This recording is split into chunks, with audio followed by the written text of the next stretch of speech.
Carson Daly, Chris Beachum, and I are here with you to say congratulations on pulling off the impossible. You not only won the Emmy last year for Best Reality Competition Show, let's put that in perspective.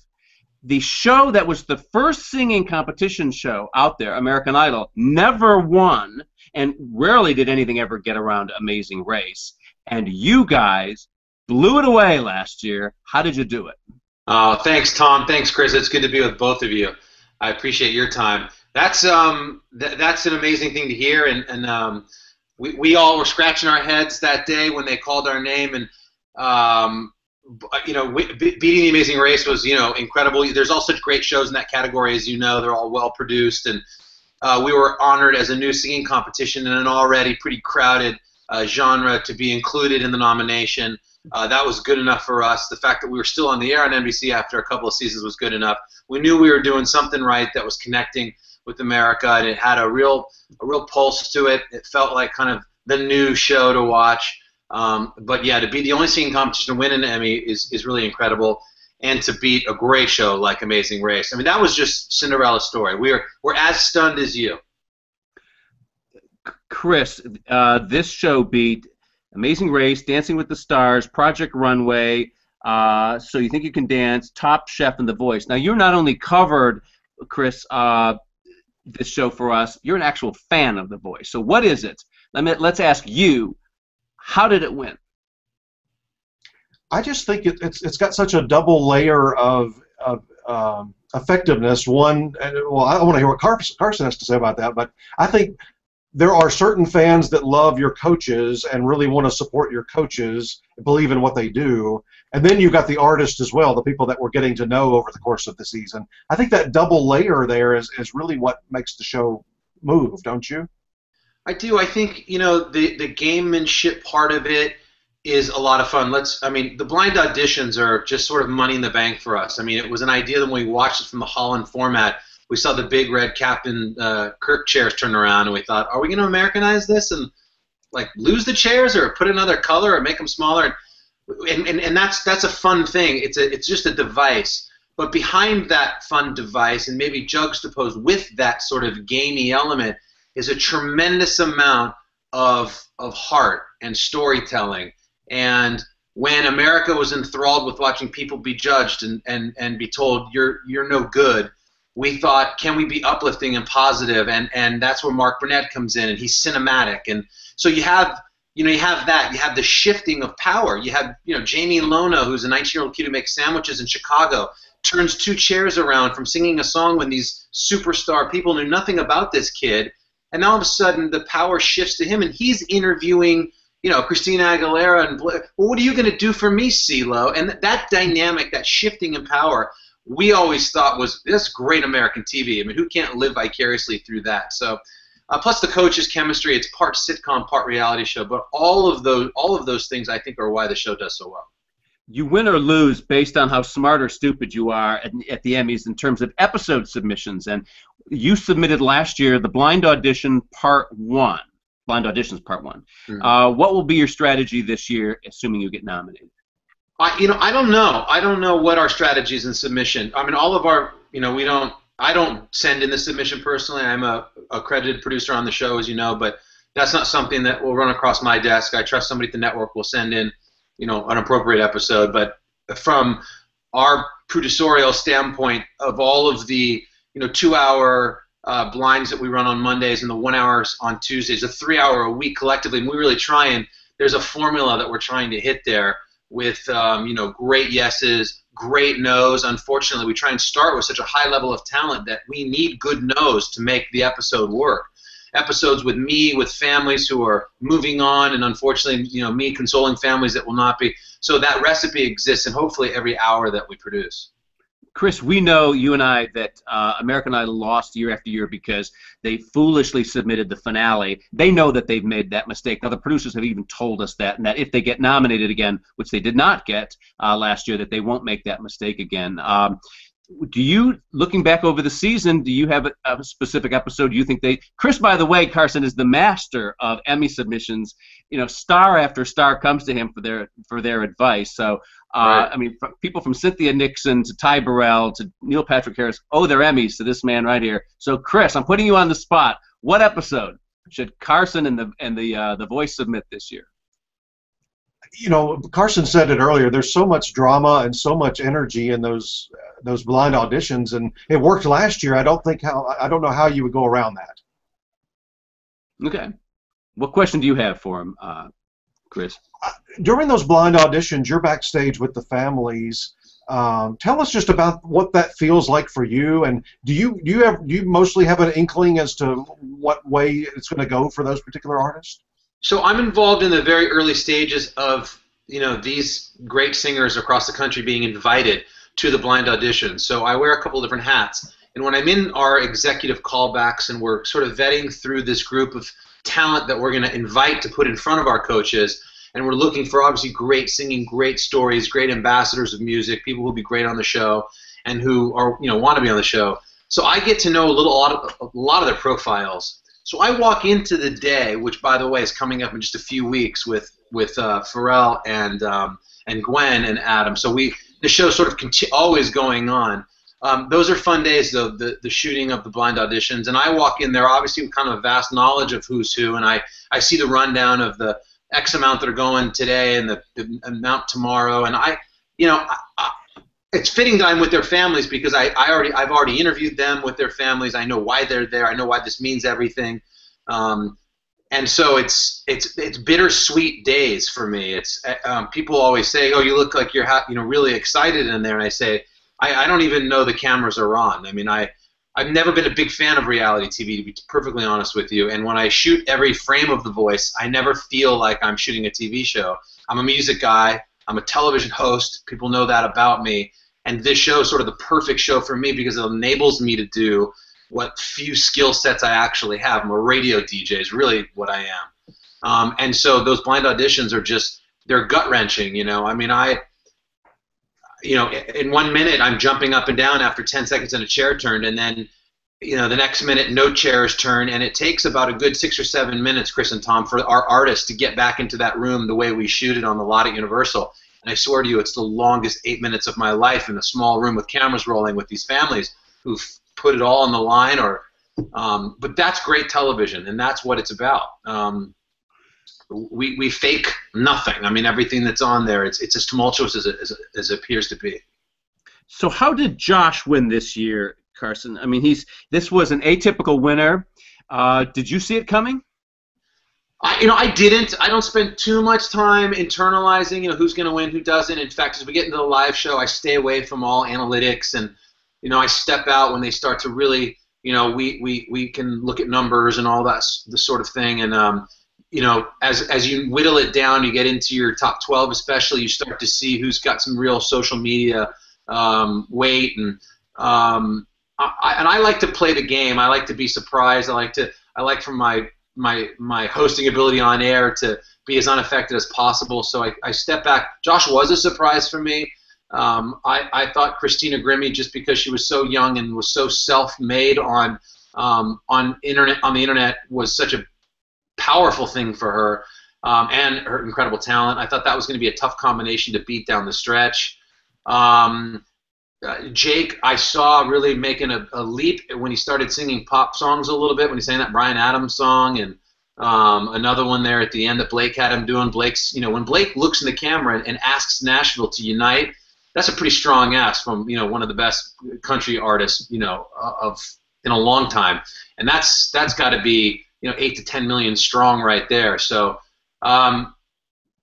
it was a tight race, 3 different contenders. It was great having 3 different coaches be repped in the finals, and I thought it was great ultimately that Blake or Adam didn't win. I thought that was good for the show, that a new coach like Usher, who I think might be our best coach, pound for pound. I mean, we call him the Mr. Miyagi of coaches because of all the weird things he has his artists doing, and yet there's a method to his madness. So I was excited that he won, and yeah, I think Josh was a little bit of a surprise. I think no one was more surprised maybe than him. Chris? That's a good point about Usher. My mother watches the show every season as well, and we were talking about it afterwards. I said, well, you know, Usher and then Pharrell Williams coming up for next season, they are used to working with artists. I mean, they're generally, I mean, they're always going to be, you know, professional artists, people that have already made music, but they're used to producing. They're used to getting the best out of somebody, and that, I think, helps them on a show like this, don't you think? I do, Chris. You know, we noticed in the music business on the other side of it, the paradigm of the model really shifted probably 2010, 2011. I mean, record companies, the consolidation, the proliferation of video online, social media, bands didn't need record companies, fourth walls breaking down. So there was a real shift in how people were getting discovered. What we really noticed, which worked out in perfect sort of tandem timing with the release of this type of show, was that A-list artists were becoming this place. This mentoring was actually happening. Obviously, Usher with Justin Bieber is probably the quintessential example of this sort of new model working. But we see it, a lot of it, and that coincided with the release of the show. Usher was a great, we were so fortunate to get him. But yeah, I think it just represents the now, and that's really kind of why the show, I think, really works. It feels fresh. It feels like today. We have a contest winner who was reaped the top score at Gold Derby in Predicting the Voice. Brian Cloris, if you're watching now, click the link, join the chat. I will step out as soon as you do, because part of his contest prize is his chance to talk to you, Carson. So we want I'm sorry, him to Brian. You couldn't have done a little bit better than that. Maybe a cup of coffee at Denny's, but I'd be thrilled to talk to you if we get you up here.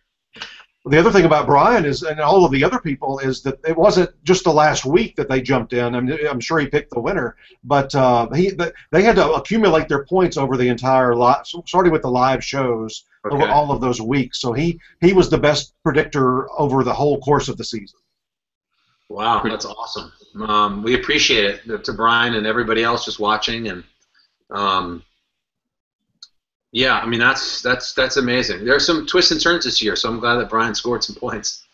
Let me ask you about that too. The twists, the steals. That wasn't in the early seasons of The Voice. That's something relatively recent. What about that really energizes the show?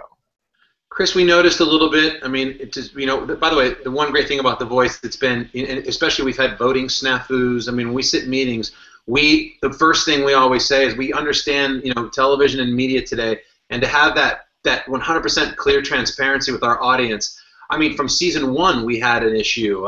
Whenever anything happens, we like to just, you know, get in front of it, and that's just what we've done. And we noticed after season 1 a little bit of the drop off, not just from the ratings, but even internally, just watching the shows back, and the torso of our three-pronged format of the blind auditions and then the battle rounds and then the live shows, that once the chairs are not functioning and no one's pressing buttons, you lose a little bit lackluster. So we were able to come up with a way, by the way, coupled with the idea that we were getting such great talent on the show during the battle rounds, you know, it made no sense. There'd be this epic battle round, and Adam would pick somebody, and then out walks off our show somebody that theoretically could win it. So we thought, well, how can we have an opportunity for somebody to have a second chance, because who doesn't love a second chance?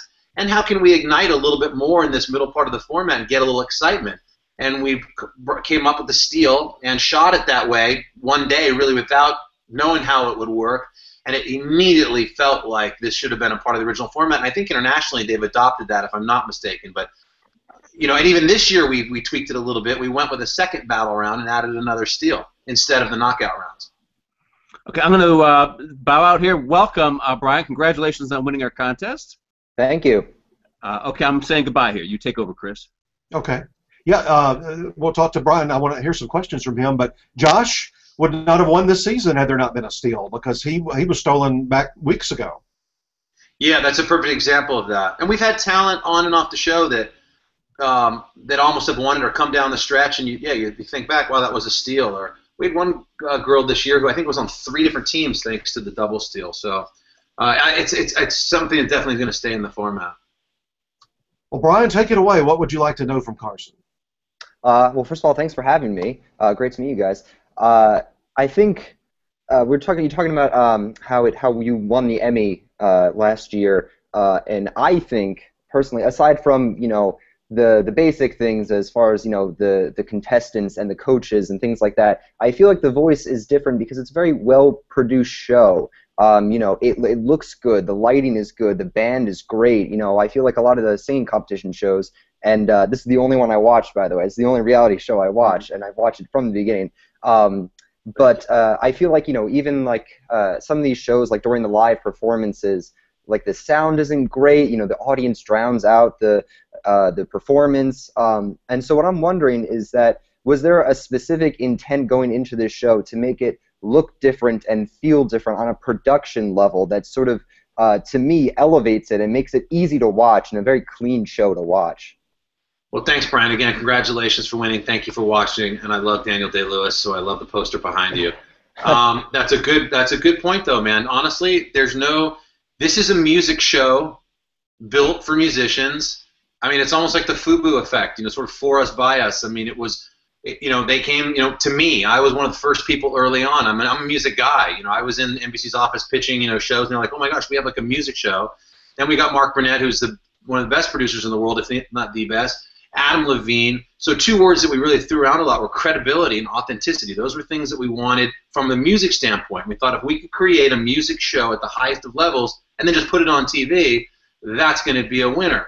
Everything else in the marketplace just seemed to be like a TV show that had kind of music at the center of it, but it was really about rejection and just television, and it just didn't feel like a Grammys. And we wanted to have like a Grammys on, especially when we got to the live show. So yeah, getting Paul Merkovich, who, by the way, our music director, and that band, those guys are incredible. They're, I think, the best band on television. I say that selfishly. I'm sure Jimmy Fallon would tell you the Roots, but Paul Merkovich and what they do, the hundreds and hundreds of songs that they have to learn, we put them up. We don't bury them in an orchestra pit. We're proud of them. They interact with in the live shows. You'll see all the same guys playing out there. Yeah, the levels of everything, to making sure that it sounds good at home. So there's a lot of emphasis to make sure that the show sounds good. It should. I mean, if we're claiming to be the best vocalist or music competition show on TV, it better sound it. On the coaches, back before the show, when the show was in development, you didn't go with coaches that are at the back part of their career or that people don't know. I mean, you line up right out of the bat, 4 of the best top people in their fields, even currently. How hard a job was that for you and Mark and anybody else to convince them this was the place to be? It was a lot harder than it is today. If I called some of my friends' representation and asked them about maybe being a coach on the show The Voice, now that in success everything changes, as they say. With that being said, it's a point of big differentiation for us as producers coming out of the box with a new singing show. We want it to be positive. We want it to be uplifting. We wanted to have the highest level of talent. We thought there was nothing really good, and we didn't find anything funny about somebody's pursuit of their dream if they couldn't sing. These were all things that were happening in other shows. So we didn't. If comment and mentoring was going to come from somebody, it should come from somebody who has incredible experience and is doing this profession at the highest of levels, and not somebody who is trying to, reboot their career, or, is doing this, is a judge on TV, and that's all they do for a living. Our 4 coaches, we went to Adam Levine. Adam's a feisty rock star. I mean, Adam, by the way, the commonality between all of us, really, me and Adam and Christina, and even CeeLo in the very beginning, Blake, none of us really knew. None of us loved reality TV. None of us, were obsessed with American Idol. We're all from that generation of MTV where our friends were in bands and in vans and touring and sort of earning it on the road. It wasn't about winning shows and things like that. So we all came from that sort of backdrop of television, and I think that helped the rhythm of the show too. So the A-level coaches is an important thing, and now it's cool because they have to go tour, and we knew that. We knew that they would be leaving. We knew that America also, on these other shows, when judges leave, it's like, oh, that's the end of the show. But I think we've done a good job of just being transparent and saying, no, well, Christina Aguilera is going to go make another record. Usher needs to go tour, and hopefully they'll come back. Brian? I wanted to ask you just your thoughts regarding The Voice, the winners and the finalists, and sort of their success after the show is over, because while they're on the show, they're very, very popular. They're doing very well in the iTunes charts. And it seems as though they're having a little trouble once they're off the show and having to make it in like today's music industry. Because I mean, I think back to like the early 2000s when it was American Idol and it was only American Idol, whereas now we have, you know, quite a few shows on, singing competition shows on. But also back then, you know, for people like, you know, Kelly Clarkson and Carrie Underwood to be like overnight successes, you know, that music climate was sort of, you know, you go out and you buy albums. People bought CDs. And today, you know, it's all about singles and people steal music a lot today. So I feel like it's a different music industry today than when these big superstars came out of, you know, something like American Idol. And the other thing, it's sort of a double-edged sword about the Voice, is that I feel like it really does judge vocal ability and talent over like star quality. However, in today's world, it seems as though they have trouble maintaining the popularity and the success that they had on the show throughout and making it as a career as an independent artist. So I was just wondering your thoughts on that. You know, Brian, it's tough. It's one of those things where, I mean, in the music business, it's hard to break through. Never mind coming from Idol or The Voice or X Factor overseas or any of these shows. It's tough to just make it. It's tough to, you know, to penetrate the, you know, the top 40 charts. I mean, I'm a radio DJ. I play this stuff every day. Two things. The market has changed a lot. So, you know, Kelly Clarkson, Carrie Underwood, it's been a while now. It's been 6, 8, 10 years since, you know, Philip Phillips, by the way, has had a great career. So it's not like it can't happen. We don't make this show to produce a celebrity, you know, or we want to help somebody make it. We want to help somebody quit their day job and make music for a living. And if they do that, and a lot of them are doing that, with the help of our coaches, even quietly, and I'm thinking about Blake because he's been so great, and even Adam signing Christina Grimmie this past season. If we can put them on the path to be successful in music, then we feel like we've done our jobs, and if we've made an entertaining television show. I mean, at the end of the day, this is NBC, and we're trying to make a show that's entertaining for millions of American families to sit around and watch 2 nights a week. If those goals are met, then we feel like we've done our job. Would it be nice for Josh Kaufman to, you know, win a Grammy next year? Yeah, that would be great. It comes up a lot in the press about The Voice, but I think, you know, I think it'll happen. By the way, I think it just takes time, and it might not happen from somebody who wins. Brian, I'll give you the last question here. Well, I guess we're talking about the new rounds and the steals and things like that you're adding to the show. It seems as though you are always trying to improve it, make it a little better, making it flow a little nicer. Are there any things this upcoming season that you think about changing a bit? Let me ask you a question since you watched the show, both you, Brian, and Chris. What do you think of the instant save, the Twitter save? Be honest. Well, I don't have Twitter myself, and I think it's very exciting for those 5 minutes. And also, by the way, I like this year that the graphic was on screen and you got to see who was ahead, so I really like that. But as a concept as a whole, it seems as though it's like, for instance, Christina. I knew that when she was in the bottom, I knew she was getting saved, not only because I thought she was the best of those in the bottom, but she had so many Twitter followers. And so I saw the graphic. She was winning by a landslide in that thing. So I feel like, it's very conditional. It's, you know, whoever is on Twitter watching the show on the East Coast, presumably. But it makes it for very exciting. But I feel like sometimes it might be a bit of a popularity contest. Got it. Fair. How about you, Chris, just out of curiosity? The only negative to it, I was speaking to somebody the day after Sassandra went out, who I thought might have been the best just pure singer of the whole season, and they said to me, I hadn't really thought about it from this perspective, she said, well, Sassandra's fans aren't on Twitter. They weren't going to save her. They couldn't save her. So that made me wonder about that and how that could be maybe tweaked a little bit from your end. I think that's a good point. I interviewed Sassandra for the Today Show right after she was eliminated, and we both sort of went right there to that. Well, this is a Twitter save, and you're one of the more seasoned veterans on the show, and perhaps your contingency of fans just, you know, weren't as technically savvy to save you so quickly within a 5-minute window on Twitter. So maybe there is some truth to that. we like it. I mean, it's fun. That last 5 minutes is, I mean, I've done live TV going back to like '97. It's the only thing I really love to do because it's like radio. It's just in the moment.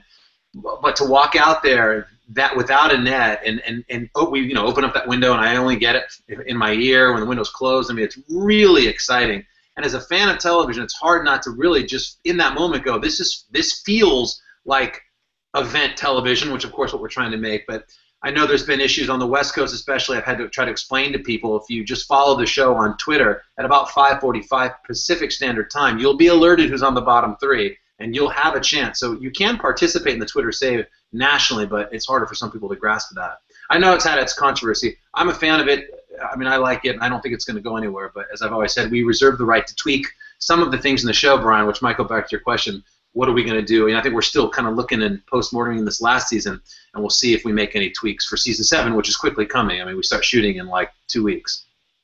I think that's what we appreciate the most about your show is that it does, from season to season, you can tell that you all get in rooms and talk about these things. What can we do to improve? How can we get better and better? And I think we all appreciate that. I think you have to, Chris. I mean, it's such. I mean, by the way, I mean I say that selfishly. Well, I mean, it's a high priority for NBC. It's on, obviously twice in a year.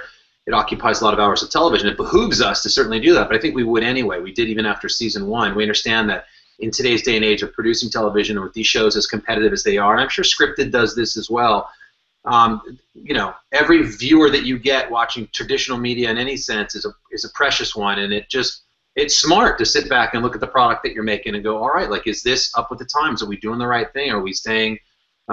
Is the integrity of our show intact? You have to be careful with that too, because it's easy when it's competitive out there to make a wrong decision, too quick to jump the shark, if you will. So it's a fine line between the bones, the guts, the DNA of this show, the format. People like it, so don't ruin it. What can we add? And I think the Steel for us is kind of a perfect example of something that we added early on that helped us propel the level of success of the show from season 2 to 3 or 3 to 4. It was an integral decision that we made. It was highly important, and I think it worked. Well, listen, congratulations on that Emmy win. You've been on TV since really out of college, I guess, and to finally get that first Emmy, that's amazing. It's been fun. Thank you, Chris, and thanks for all your hard work. And I know you've seen every lick of the show, and I appreciate that very much. We all do at The Voice. We don't take any of this for granted. We're still pinching ourselves, and if we should be so lucky to get a nomination, great. And if not, we're very happy to be doing what we're doing. But we appreciate the viewers and certainly you for all your great write-ups here. Oh, absolutely. Hey, and congratulations. I'm sure you're aware of this, but just a couple of hours ago, the TV Critics Association nominates The Voice for Best Reality Program. So that ceremony will be coming up in July. That's exciting. I did just get that email a couple hours ago and was thrilled to do it. I've been the last couple of years, and that's a tremendous honor. And you get into this season, it's pretty crazy. And for me, I mean, it's a reality show and it's a competition. It doesn't feel like work to me, even though it is. I have so much fun doing it, and I feel so lucky to be able to do it. But to get nominated for these awards as they come up, when our peers are seemingly doing such incredible work with scripted programming and the dramas and the comedies and stuff like that. It's really special, and we feel very lucky to be included with that great group of content creators. Well, it's really the rare show that gets support from critics, support in the industry, and support from the public, and yours is doing that.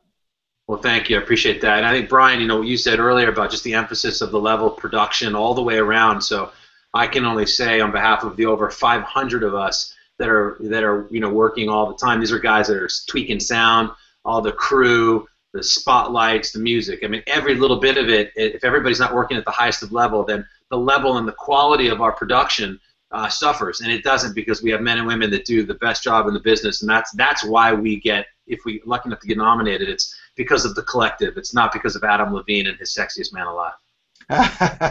That's a good note to leave on. Thanks so much, Carson. Hope you have a great summer. Thanks, Brian, and congratulations on winning our contest. Thank you. Awesome. Thanks, Brian. Thanks.